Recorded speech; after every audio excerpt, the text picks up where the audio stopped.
Hello and welcome everyone. दोस्तों मध्य प्रदेश में group 2 सब ग्रुप 4 की प्रिपरेशन में बहुत सारे बच्चे अभी लगे हुए हैं क्योंकि इसकी वैकेंसी जो है संभावित है। इसके जो नोटिफिकेशन है यहाँ पे आपको जुलाई में देखने को मिल जाएगा और इसके जो एग्ज़ाम है अगस्त के आखिर में आपको यहाँ पे देखने को मिलने वाले हैं। दोस्तों इस वीडियो में मैं आपको बताऊंगा कि कैसे आपको प्रिपेयर करना है। जो भी दोस्तों नए स्टूडेंट हैं जो पहली बार ग्रुप 2 सब ग्रुप 4 का फॉर्म भरने वाले हैं उनके लिए वीडियो काफी हेल्पफुल हो सकती है क्योंकि इस वीडियो में मैं आपको प्रिपरेशन कैसे करनी है, क्या तरीका होता है प्रिपरेशन करने का, किस वे से आप जो है प्रिपरेशन करके सिलेक्शन ले सकते हैं, क्या साइंटिफिक तरीका है वो आपको यहाँ पे बताने वाला हूँ। सिलेबस को हम लोग यहाँ पे डिस्कस करने वाले हैं कि सिलेबस में आपको क्या पढ़ना है, क्या इंपॉर्टेंट टॉपिक्स आपको यहाँ पे देखने हैं, साथ ही साथ में कौन सी पोस्टें यहाँ पे आने वाली हैं ये भी आपको इस वीडियो पे पता चलेगी। तो चलिए शुरू करते हैं। तो दोस्तों जो इसमें पोस्टें आती हैं जिसके लिए एग्जाम कराया जाता है वो क्लरिकल होती हैं, मिनिस्ट्रियल होती हैं, अकाउंटिंग होती है और एडमिनिस्ट्रेटिव होती हैं। इसका मतलब ये है कि एडमिनिस्ट्रेटिव मतलब जो है प्रशासनिक, अकाउंटिंग तो आप समझते ही हैं, ठीक है। क्लरिकल यानी बाबू लेवल की पद होती है। अब जो 2026 में नोटिफिकेशन आएगा उसके लिए जो पोस्टें हैं वो कुछ इस प्रकार से रहने वाली हैं, जैसे कि assistant grade 1, assistant grade 3, junior assistant, data entry operator, junior accountant, assistant auditor, labour inspector, है ना। तो ये जो पोस्टें हैं आप यहाँ पे देखने को मिल सकती हैं आपको। अब आप किन पोस्टों के लिए टारगेट कर रहे हैं कमेंट बॉक्स में ज़रूर कमेंट करिएगा, किस पोस्ट के लिए आप यहाँ पे टारगेट कर रहे हैं। और अगर वीडियो आपको पसंद आ रही है तो वीडियो को लाइक भी करिएगा और अपने दोस्तों के साथ इस वीडियो को शेयर भी करिएगा। एजुकेशन की अगर बात करें, यहाँ पे योग्यता की बात करें हम लोग, तो इसमें आप सभी लोग जानते हैं कि असिस्टेंट ग्रेड 3, जूनियर असिस्टेंट और डाटा एंट्री ऑपरेटर के लिए CPCT होना ज़रूरी है और 12वीं पास यहाँ पे होना ज़रूरी है।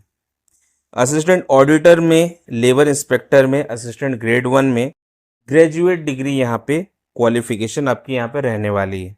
जूनियर अकाउंटेंट के लिए आपका जो है कॉमर्स का बैकग्राउंड होना चाहिए, यानी BCom वगैरह आपके पास होना चाहिए। एज लिमिट तो आप सभी लोग जानते हैं, जनरल वालों के लिए 40 साल है और SC ST OBC में जो है आप 3 साल और 5 साल का रिलैक्सेशन देख सकते हैं। सिलेक्शन प्रोसेस दोस्तों, इसमें एक पेपर होगा और डॉक्यूमेंट वेरिफिकेशन होगा, उसके बाद आपका यहाँ पे सिलेक्शन हो जाएगा। अब ये सब बात जो है मैंने आपको बताया वो उन लोगों के लिए बताया जो पहली बार इसका पेपर दे रहे हैं, है ना। इसका एग्जाम पैटर्न भी हम लोग अभी जान लेते हैं कि एग्जाम पैटर्न क्या रहेगा। एग्जाम पैटर्न में दोस्तों आपसे 200 मार्क्स के क्वेश्चंस होंगे, 200 क्वेश्चंस होंगे जिसमें कि आपको 3 घंटे का टाइम मिलेगा और इसमें माइनस मार्किंग होगी, ठीक है। जिसमें कि आपको जनरल कैटेगरी के आप हो तो 170 आपके पास टारगेट होना चाहिए, 170 मार्क्स का आपको यहाँ पे एम करना पड़ेगा। अदर कैटेगरी में अगर मैं बात करूं तो 150 प्लस आपको मार्क्स चाहिए। यहाँ पे नेगेटिव मार्किंग नो लिखा है, वो पुराना वाला PDF है इसलिए नो लिखा है, बल्कि इस बार नेगेटिव मार्किंग होगी। सिलेबस जान लेते हैं, फिर प्रिपरेशन के बारे में आपको मैं बताऊंगा प्रिपरेशन इंपॉर्टेंट क्या क्या है। पहले सिलेबस आप देख लीजिए। 2 पार्ट में आपको पूछा जाता है, 100 मार्क्स का होता है पेपर हर एक पार्ट का। पार्ट ए में जो है आपसे general science, general Hindi, general English, general maths पूछी जाती है। पार्ट बी में GK, कंप्यूटर, रीजनिंग और जनरल मैनेजमेंट के क्वेश्चंस रहते हैं। दोस्तों तो आप अगर प्रिपेयर कर रहे हैं तो आपको सबसे पहले फोकस करना है कि आपके वीक सब्जेक्ट्स कौन कौन से हैं। देखिए अगर इंग्लिश मीडियम के आप स्टूडेंट हैं, पार्ट ए की बात करता हूँ, तो इंग्लिश मीडियम में क्या होता है कि उनका मोस्टली हिंदी सब्जेक्ट वीक होता है। अगर आप हिंदी मीडियम के स्टूडेंट हैं तो आपका सबसे ज़्यादा वीक सब्जेक्ट क्या होता है, इंग्लिश होता है। इंग्लिश में आपके मार्क्स नहीं आते हैं, है ना। तो आप लोग क्या कर सकते हो, जो आपके वीक सब्जेक्ट है उस पर आपको ज़्यादा समय देना है। यानी अगर आप दिन में 8 घंटे पढ़ रहे हो या 10 घंटे पढ़ रहे हो तो उसमें से कोशिश करिए कि 3 से 4 घंटे आप अपने वीक सब्जेक्ट पे निकालो, ठीक है। रोज पढ़ने की कोशिश करो। इंग्लिश अगर आपका वीक है तो इंग्लिश रोज पढ़ने की कोशिश करो 3 से 4 घंटा। हिंदी वीक है तो हिंदी रोज पढ़ने की कोशिश करो, ठीक है। और इसके जो इम्पोर्टेंट क्वेश्चंस हैं, प्रीवियस ईयर्स के क्वेश्चंस हैं, वो आप यहाँ पे रोज डेली लगाइए। जो टॉपिक्स आप पढ़ते हैं उन टॉपिक्स के क्वेश्चंस को आपको सॉल्व करना है। पार्ट बी की बात करूँ तो पार्ट बी में आपका जो है general knowledge, computer knowledge, reasoning ability और जनरल मैनेजमेंट है। जिसमें कि दोस्तों मुझे जानकारी है कि जनरल कंप्यूटर जो है, यानी कंप्यूटर के सब्जेक्ट जो है, उसमें बहुत सारे लोग अच्छे मार्क्स लाते हैं। रीजनिंग भी बहुत सारे लोग अच्छे मार्क्स लाते हैं। उनका प्रॉब्लम क्या होता है, जनरल नॉलेज, जीके उनका वीक पॉइंट होता है। मैनेजमेंट का जो क्वेश्चन सब्जेक्ट है उसमें बहुत सारे बच्चे अच्छे मार्क्स ला लेते हैं, क्योंकि उसमें एक फिक्स सिलेबस होता है, और फिक्स सिलेबस का प्रिपरेशन अगर आप करते हैं तो आप बहुत अच्छे से उसमें मार्क्स ला सकते हैं। कोई इसमें मतलब दिक्कत वाली बात नहीं है। प्रॉब्लम यहाँ पे जनरल नॉलेज का है। जनरल नॉलेज में क्या है कि सारे टॉपिक्स जो हैं अलग अलग प्रकार के हैं, जैसे कि करंट अफेयर्स हो गया, पॉलिटी हो गई, हिस्ट्री हो गई, ज्योग्राफी हो गई, मतलब दुनिया भर के सब्जेक्ट जो हैं आपको जीके में देखने को मिल जाएंगे। और जीके जो है उसमें एमपी जीके अलग से पढ़ना पड़ेगा और इंडिया जीके आपको यहाँ से अलग से पढ़ना पड़ेगा। तो आपका सबसे वीक पॉइंट क्या है पार्ट बी में, जीके। जीके में मोस्टली बच्चे जो हैं ज़्यादा अच्छा स्कोर नहीं कर पाते हैं। तो जीके के लिए आपको क्या करना है कि जीके के लिए जो है आपको ज़्यादा टाइम निकालना है।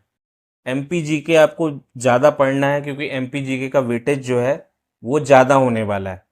वैसे भी जो अभी नोटिस जारी हुआ था कि आगामी परीक्षाओं में जो है एमपी जीके से ज़्यादा क्वेश्चंस पूछे जाएंगे, तो आपको एमपी जीके जो है खासकर बहुत अच्छे से पढ़ना है। जो भी इसके इंपॉर्टेंट डिटेल्स हैं वो आपको यहाँ पे ध्यान में रखना है। जो पार्ट ए है, पार्ट ए इजी होता है। पार्ट ए में जो है आप 90 से 90 मार्क्स आप बड़े आराम से ला सकते हैं। और जो पार्ट बी है, पार्ट बी में भी आप जो है 80 मार्क्स तक ला सकते हैं। मान लीजिए पार्ट ए में आपने 90 नंबर लाए और पार्ट बी में आपने 80 मार्क्स लाए, तो भी आपका जो टोटल हो गया वो 170 हो गया। तो 170 ही आपका यहाँ पे टारगेट होगा जनरल कैटेगरी के लिए। अब बात करते हैं जब परीक्षा के 10-15 दिन बचे तब क्या करें। देखिए, जो आखिरी के 15 दिन जो बचते हैं वो रिवीजन के लिए रहते हैं। आपको उसमें कोई भी नए टॉपिक्स को पढ़ने की ज़रूरत नहीं है। जितना सिलेबस आपने कवर किया है, 80% कवर किया है, 90% कवर किया है, उसको अच्छे से याद रखिए, उसको अच्छे से प्रिपेयर करिए। कई बार ऐसा होता है कि जो हमने पढ़ा होता है, जो हमने टॉपिक्स पढ़े होते हैं, वहीं से क्वेश्चंस आ जाते हैं।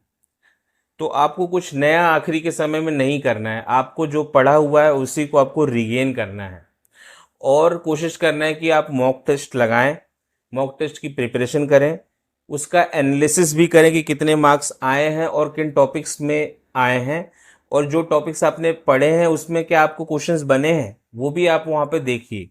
जो क्वेश्चंस आपको नहीं बन रहे हैं, जिन टॉपिक से नहीं बन रहे हैं, उनको दोबारा से एक बार देखिए, दोबारा से रिवाइज करिए, है ना, दोबारा से आप समझने की कोशिश करिए उनका लेवल क्या है। तो आशा करता हूँ ये वीडियो आपको पसंद आया होगा। वीडियो अगर पसंद आई तो वीडियो को लाइक करें, अपने फ्रेंड्स के साथ वीडियो को शेयर ज़रूर करें, और चैनल को सब्सक्राइब करें।